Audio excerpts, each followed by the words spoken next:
Hello दोस्तों, इस video में इम्पोर्टेंट जीके जीएस क्वेश्चन देखने वाले हैं। यह वीडियो सभी कम्पिटिटिव एग्जाम्स के लिए महत्वपूर्ण रहने वाला है, तो आप लोग लास्ट तक जरूर बने रहिएगा।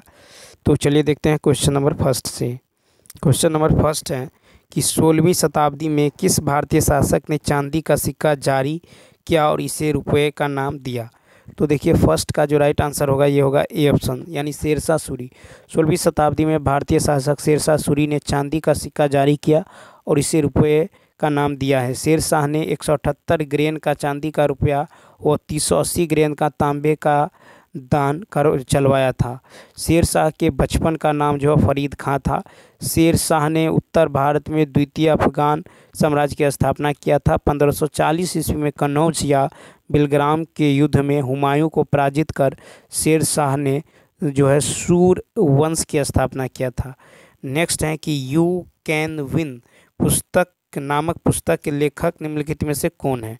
तो देखिए, इस दो का जो राइट आंसर होगा ये हो जाएगा आपको ए ऑप्शन, यानी शिव खेरा। तो यू कैन विन नामक पुस्तक के लेखक शिव खेरा हैं। शिव खेरा एक भारतीय लेखक, कार्यकर्ता और प्रेरक वक्ता हैं। शिव खेरा ने कंट्री फर्स्ट फाउंडेशन नामक एक संगठन की स्थापना किया। संदीप माहेश्वरी भारत के सार्वजनिक वक्ता, प्रसिद्ध फोटोग्राफर और उद्यमी हैं। दीपा कर्माकर एक भारतीय जिम्नास्ट हैं। दीपा कर्माकर त्रिपुरा राज्य की निवासी हैं। दी स्मॉल वंडर पुस्तक दीपा कर्माकर की आत्मकथा है। तीसरा है कि यूनेस्को विरासत स्थल सूर्य मंदिर जो है खालिस्तान राज्य में स्थित है। 3 का होगा डी ऑप्शन, यानी तमिलनाडु। तो यूनेस्को विरासत स्थल सूर्य मंदिर तमिलनाडु राज्य में स्थित है। महाबलीपुरम के सूर्य मंदिर को 1984 में यूनेस्को के विश्व विरासत स्थल में शामिल किया गया था। सूर्य मंदिर का निर्माण पल्लव वंश के शासक नरसिंहवर्मन के शासनकाल में बनवाया गया था। सूर्य मंदिर को रथ मंदिर और एकाश्मक मंदिर के नाम से भी जाना जाता है। सूर्य मंदिर में 8 रथ मंदिर हैं और इसे सप्त पैगोडा भी कहा जाता है। क्वेश्चन नंबर 4 है। क्वेश्चन नंबर 4 है कि भारतीय संविधान केंद्र सरकार को खालिस्तान प्रकार की निधियां प्रदान करता है। तो 4 का राइट आंसर होगा बी ऑप्शन, यानी 3। भारतीय संविधान केंद्र सरकार को 3 प्रकार की निधियां जो है प्रदान करता है। केंद्र सरकार को प्राप्त 3 प्रकार की निधियां है। भारत की संचित निधि, भारत का लोक लेखा, भारत का आकस्मिकता निधि। भारतीय संविधान के अनुच्छेद 266 संचित निधि से संबंधित है।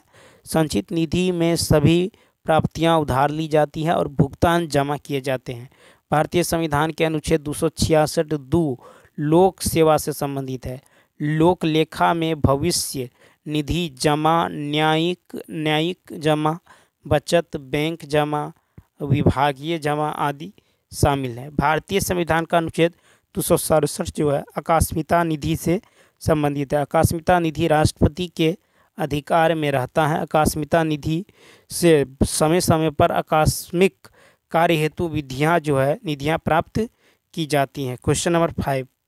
अब क्वेश्चन नंबर 5 है कि निम्नलिखित में से किस उद्योग को भारत में 8 आधारभूत उद्योगों के सूचकांक की गणना करने के लिए उपयोग किया जाता है। 5 का होगा डी ऑप्शन, यानी रिफाइनरी उत्पाद उद्योग को भारत में 8 आधारभूत उद्योगों के सूचकांक की गणना के लिए उपयोग किया जाता है।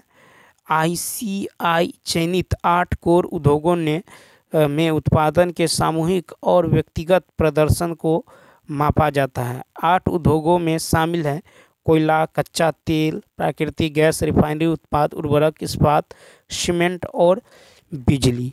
अब देखिए, क्वेश्चन नंबर जो है 6 है, निम्नलिखित में से कौन सी प्रमुख नदियां एक पूर्व की ओर बहने वाली नदी नहीं है।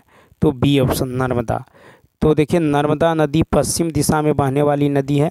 नर्मदा नदी मध्य प्रदेश के अमरकंटक से निकलकर मध्य प्रदेश, गुजरात से होकर खंभात की खाड़ी में गिर जाती है। विंध्य और सतपुरा पर्वतमाला के बीच बहने वाली नर्मदा नदी को गुजरात और मध्य प्रदेश की जीवन रेखा कहा जाता है। सरदार सरोवर बांध नर्मदा नदी पर है। तवा नदी नर्मदा की सबसे लंबी सहायक नदी है। पश्चिम की ओर बहने वाली प्रमुख नदियाँ नर्मदा, ताप्ती, लूनी, माही, साबरमती है। क्वेश्चन नंबर 7 है कि नई लोकसभा निर्वाचन होने के उपरांत वर्तमान लोकसभा के अंतिम सत्र हेतु निम्नलिखित में से कौन सा शब्द प्रयोग किया जाता है। 7 का राइट आंसर होगा बी, यानी लेम डक। ठीक है, तो नई लोकसभा निर्वाचित होने के उपरांत वर्तमान लोकसभा के अंतिम सत्र हेतु जो है लेम डक शब्द का प्रयोग किया जाता है। कोरम प्रत्येक सदन में पीठासीन अधिकारी समेत कुल सदस्यों का 10वां हिस्सा होता है।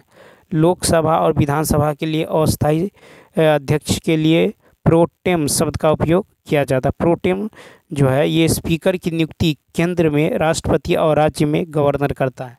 क्वेश्चन नंबर 8 है नागरहोल। क्वेश्चन नंबर 8 है कि नागरहोल राष्ट्रीय उद्यान खाली स्थान में स्थित है। 8 का होगा डी, कर्नाटक। नागरहोल राष्ट्रीय उद्यान कर्नाटक में स्थित है। नागरहोल राष्ट्रीय उद्यान कर्नाटक के मैसूर में स्थित है। नागरहोल राष्ट्रीय उद्यान को राजीव गांधी राष्ट्रीय उद्यान के नाम से भी जाना जाता है। नागरहोल उद्यान को 1988 में राष्ट्रीय उद्यान का दर्जा दिया गया था। नेक्स्ट है कि भारत में ब्रिटिश शासन में पहले गवर्नर जनरल कौन थे। 9 का होगा बी, वारेन हेस्टिंग्स। भारत में ब्रिटिश शासन में पहले गवर्नर जनरल वारेन हेस्टिंग्स थे। वारेन हेस्टिंग्स का कार्यक्रम 1772 ईस्वी से 1784-85 ईस्वी तक रहा है। 1773 के रेगुलेटिंग एक्ट के तहत वारेन हेस्टिंग्स को बंगाल का प्रथम गवर्नर जनरल बनाया गया था। वारेन हेस्टिंग्स ने कलकत्ता के प्रत्येक जिले में एक दीवानी तथा फौजीदारी अदालत की स्थापना किया था। वारेन हेस्टिंग्स ने 1781 में कलकत्ता मदरसा की स्थापना किया। वारेन हेस्टिंग्स के कार्यकाल में 1784 में विलियम जोन्स ने कलकत्ता में एशियाटिक सोसाइटी ऑफ बंगाल की स्थापना की है। वारेन हेस्टिंग्स के कार्यकाल में प्रथम अंगल मराठा युद्ध जो है 1775 से 82 और द्वितीय अंगल मैसूर युद्ध 1780 से 84 तक था। 10वां है कि भारतीय संविधान का निम्नलिखित में कौन सा अनुच्छेद राष्ट्रपति पर महाभियोग हेतु प्रक्रिया का प्रावधान करता है। 10 का होगा सी ऑप्शन। भारतीय संविधान का अनुच्छेद 61 राष्ट्रपति पर महाभियोग हेतु प्रक्रिया का प्रावधान करता है। राष्ट्रपति पर महाभियोग प्रक्रिया भारतीय संविधान में अमेरिका के संविधान से लिया गया है। अनुच्छेद 73 संघ की कार्यपालिका शक्ति से संबंधित है। अनुच्छेद 78 राष्ट्रपति को सूचना प्रदान करने से संबंधित प्रधानमंत्री का दायित्व से है। अनुच्छेद 88 सदनों के बारे में मंत्रियों और महान्यायवादी के अधिकार से संबंधित है। ठीक है, तो चलिए दोस्तों इस वीडियो में इतना ही। यदि ये वीडियो अच्छा लगा हो तो लाइक, शेयर और सब्सक्राइब करना ना भूलें। तो चलिए मिलते हैं नेक्स्ट वीडियो में। इस वीडियो में इतना ही। Thanks for watching.